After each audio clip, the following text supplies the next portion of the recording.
नमस्कार, मैं हूं शुभम मिश्रा और आप देख रहे हैं जोहार झारखंड। चलिए करते हैं बुलेटिन की शुरुआत और सबसे पहले बड़ी खबर आपको सरायकेला से बता रहे हैं, जहां आदित्यपुर थाना क्षेत्र के सतपहनी दुर्गा पूजा मैदान में बीती रात 3 लोगों की गोली मारकर निर्मम हत्या कर दी गई। इसमें 2 की मौके पर ही मौत हो गई, जबकि तीसरे ने अस्पताल में दम तोड़ दिया। मृतकों के नाम आशीष गोराई, राजू गोराई और सुबीर चटर्जी हैं।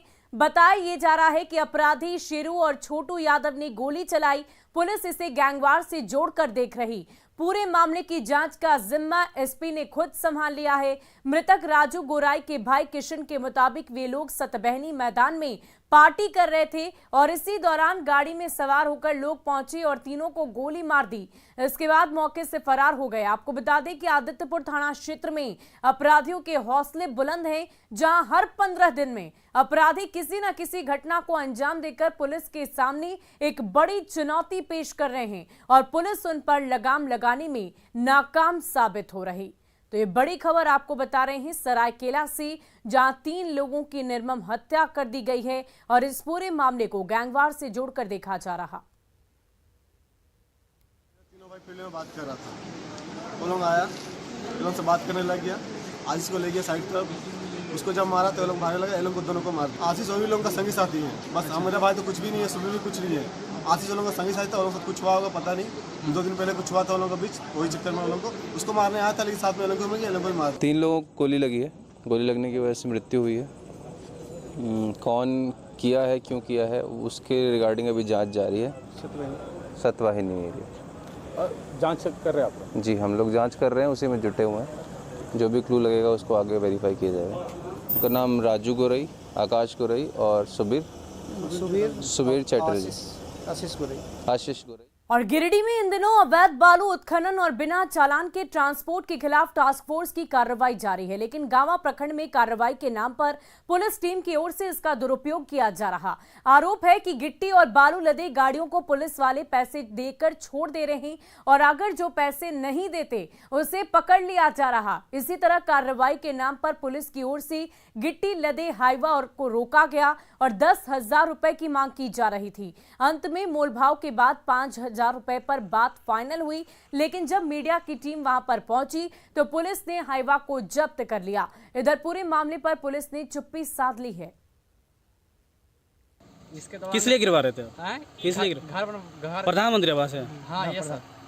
तो आया था गाड़ी पे पुलिस, तो ले गया ट्रैक्टर को पकड़ के। फिर 2 पैसा जो मांगा था, कितना मांग किया था? 10,000। फिर 2000 में माइनस हुआ।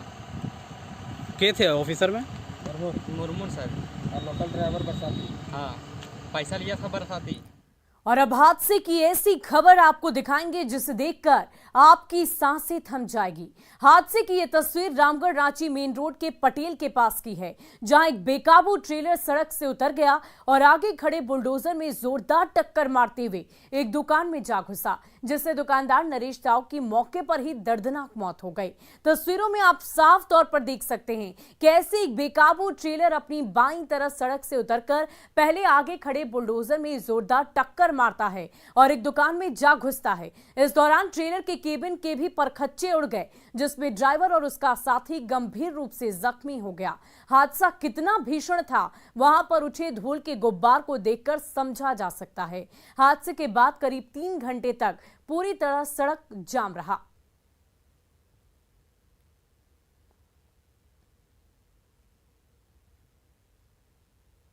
और अब आपको इस हादसे की वो तस्वीरें दिखाते हैं। एक कैमरे में ये कैद हुई हादसे की तस्वीर है और दूसरी हादसे के बाद दुर्घटनाग्रस्त गाड़ी को हटाने के लिए ये रेस्क्यू ऑपरेशन चलाया गया। तो इस वक्त स्क्रीन पर आप 2 तस्वीरें देख सकते हैं, किस प्रकार बुलडोजर ने पहले टक्कर मारी और वो फिर सीधे दुकान में जा घुसा और किस प्रकार रेस्क्यू ऑपरेशन चलाया गया है, उसकी तस्वीरें भी हम आपको इस वक्त आपकी टीवी स्क्रीन पर दिखा रहे हैं।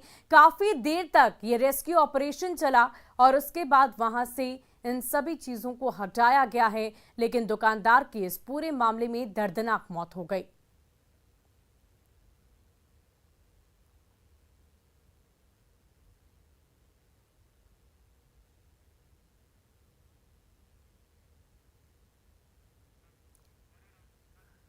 और साल 2009 में चुनावी सभा के दौरान गढ़वा में बिना इजाजत हेलीकॉप्टर उतारने के मामले में लालू प्रसाद की पलामू कोर्ट में पेशी की गई। इस मामले में पलामू कोर्ट ने उन पर आचार संहिता उल्लंघन मामले में दोषी मानते हुए उसे 6,000 का जुर्माना लगाया। इसके बाद बेल मिलने के बाद केस का निपटारा किया गया। इस दौरान लालू प्रसाद कुल 28 मिनट तक कोर्ट में हैं। इससे पहले सुबह 7:30 बजे लालू प्रसाद पलामू कोर्ट पहुंच गए थे, जहां एमपी एमएलए के विशेष कोर्ट में जज सतीश मुंडा के कोर्ट में सशरीर उपस्थित हुए। इस दौरान सुरक्षा के पुख्ता इंतजाम थे। पलामू पुलिस की ओर से ये सारे इंतजाम किए गए। दरअसल गढ़वा में 2009 के भवनाथपुर विधानसभा में चुनावी रैली के दौरान नगर उटारी में हेलीकॉप्टर की लैंडिंग फिक्स की गई थी, लेकिन लालू प्रसाद का हेलीकॉप्टर निर्धारित स्थान की जगह खेत में उतारा गया था और इसे आचार संहिता का उल्लंघन मानते हुए मामला दर्ज किया गया।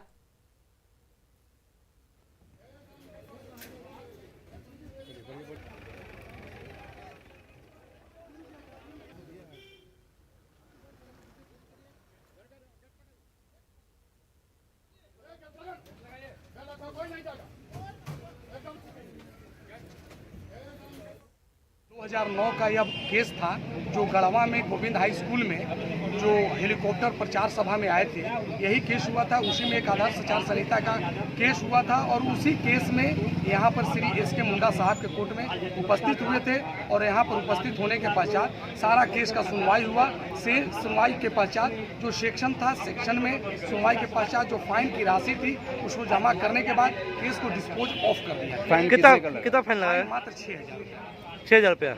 अब इसका केस ये समाप्त हो गया। अब यहाँ पर यह केस का निपटारा हो गया। अब यहाँ पर लालू जी का यह केस नहीं चलेगा। और पलामू कोर्ट से आचार संहिता उल्लंघन मामले में राहत मिलने के बाद आरजेडी अध्यक्ष लालू प्रसाद काफी खुश नजर आए। कोर्ट के फैसले के बाद सर्किट हाउस पहुंचे लालू प्रसाद ने सुबह का नाश्ता किया और करीब 9:45 बजे एयरपोर्ट के लिए रवाना हो गए, जहां से हेलीकॉप्टर के जरिए उन्होंने सुबह 9:55 पर पटना के लिए उड़ान भरी। लालू के पलामू से विदाई के वक्त पार्टी के वरिष्ठ नेता जेपी यादव, भोला यादव समेत कई नेता मौजूद रहे।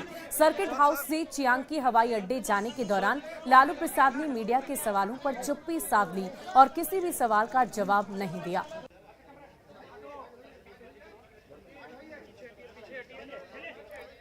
वहीं मुख्यमंत्री हेमंत सोरेन आज गुमला दौरे पर रहेंगे, जहां वे अल्बर्ट एक्का स्टेडियम में सर्वजन पेंशन योजना की शुरुआत करेंगे। इसके साथ ही कल्याण विभाग की विभिन्न योजनाओं के साथ साथ लाभुकों को परिसंपत्ति का भी वितरण करेंगे और कुछ युवाओं विभिन्न सेवाओं के लिए नियुक्ति पत्र भी सौंपेंगे। मुख्यमंत्री के कार्यक्रम को लेकर स्टेडियम में व्यापक तौर पर तैयारी की गई है। सुरक्षा के भी चाक चौबंद इंतजाम किए गए।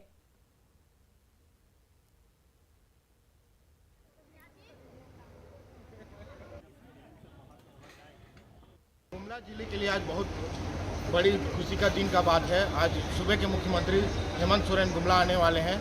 इसी को लेकर के गुमला में आप हमारे पीछे देख सकते हैं व्यापक तैयारियां की जा रही है। खास करके हम सुरक्षा की बात करें तो जगह जगह पे सुरक्षा बल के जवानों को लगाया गया है। कड़ी सुरक्षा है कि मुख्यमंत्री के आगमन को लेकर के सुरक्षा की व्यवस्था की गई है। आपको बता दें कि आज मुख्यमंत्री के द्वारा यहाँ पे सर्वजन पेंशन योजना की शुरुआत की जाएगी। इसके साथ ही अभी हम मौजूद हैं परमवीर अल्बर्ट एक्का स्टेडियम में। यहाँ पर दक्षिणी छोटा नागपुर प्रमंडल के अंतर्गत 5 जिलों में ये प्रोग्राम का आज से शुरुआत किया जाना है, जिसको लेकर के प्रशासन की तैयारियां पूरी कर ली गई है। रुपेश कुमार भगत, न्यूज 18 गुमला। और इस वक्त हमारे सहयोगी अविनाश कार्यक्रम स्थल पर मौजूद हैं, उनसे सीधे बातचीत करते हैं।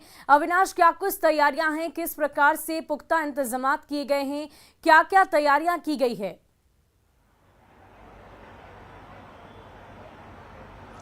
ज़रूर आज का दिन खास है और खासकर अगर हम कहें मेरे ठीक पीछे जो मंच है, मंच को आप देख सकती हैं कि किस तरह से पूरी तैयारियां हो गई हैं। सामने लिखा है सर्वजन पेंशन योजना और जो सर्वजन है इस शब्द से ही आप समझ सकते हैं कि सबके लिए ये पेंशन की शुरुआत की गई है। इसकी कुछ खास विशेषताएं हैं। अगर आप देखें पिछले हेमंत सोरेन सरकार के गठन के बाद से अगर 2.5 साल की बात करें और जो सरकार ने दावे किए हैं उसके हिसाब से 7,79,142 नए लाभुकों की सूची तैयार हो गई है और इसमें 5 कैटेगरी है अलग अलग, जिसमें लोगों की संख्या बढ़ी है, पेंशन लेने वाले लाभुकों की संख्या बढ़ी है। जो सर्वजन पेंशन योजना है ये कई मायनों में अगर हम कहें तो खास है।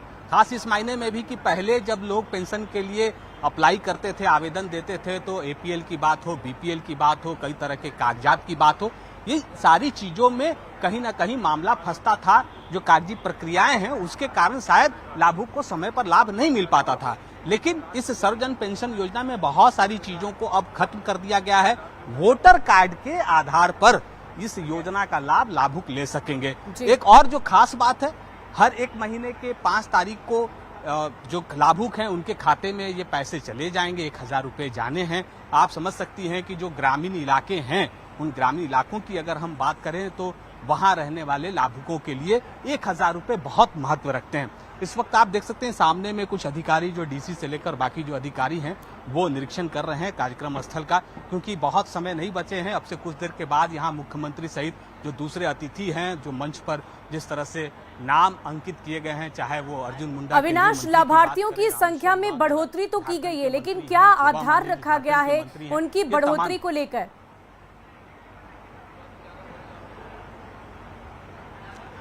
नहीं, मैंने पहले ही कहा कि अब जो सर्वजन पेंशन योजना को लेकर सरकार की गंभीरता दिख रही है, उसमें 2-3 चीजें स्पष्ट तौर पर हैं। पहले आवेदन के दौरान कई तरह की जो कागजी प्रक्रियाएं हैं, उसमें लाभुकों को समय पर पेंशन का लाभ नहीं मिल पाता था। अब जो नई व्यवस्था की गई है, इस व्यवस्था के तहत मात्र 30 दिनों के आवेदन देने के 30 दिनों के अंदर लाभुक को लाभ बहुत देने बहुत की शुक्रिया हमारे साथ जुड़ने के लिए अविनाश। तमाम तस्वीरों को दिखाने के लिए आप वहां पर मौजूद रहे। हम और भी तस्वीरें देखेंगे। फिलहाल बढ़ते हैं अगली खबर की ओर। झारखंड की हेमंत सोरेन सरकार इन दिनों एक्टिव मोड में नजर आ रही। अगले 1 माह तक मुख्यमंत्री हेमंत सोरेन का कार्यक्रम इसी ओर इशारा कर रहा है, क्योंकि लंबे अंतराल के बाद सीएम राज्य के कई जिलों में दौरा कर रहे हैं।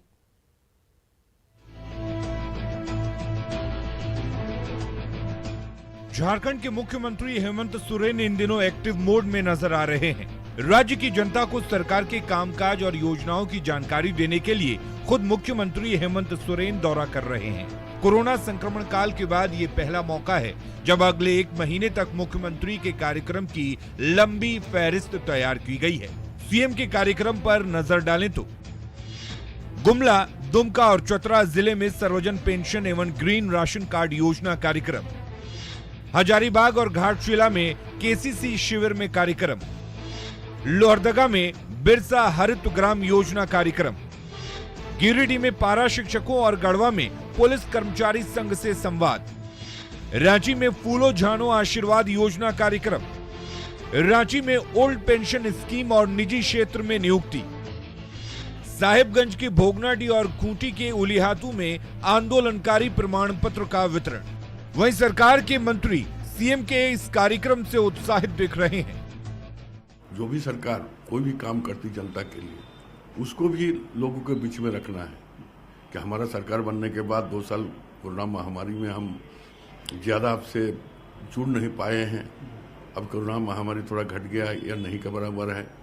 आज जो हम जिला में जाकर उसके समस्या भी सुनते हैं, उसका निदान भी करने के काम करते हैं और आने वाले समय में हम क्या क्या करने जा रहे हैं। लेकिन माननीय मुख्यमंत्री जी ने जनता से जुड़ने के लिए, उनके समस्या को समाधान करने के लिए, और सरकार जो जनता से कमिटमेंट करके आए थे उससे बेहतर वो क्या बता सकते हैं, उस प्रचार।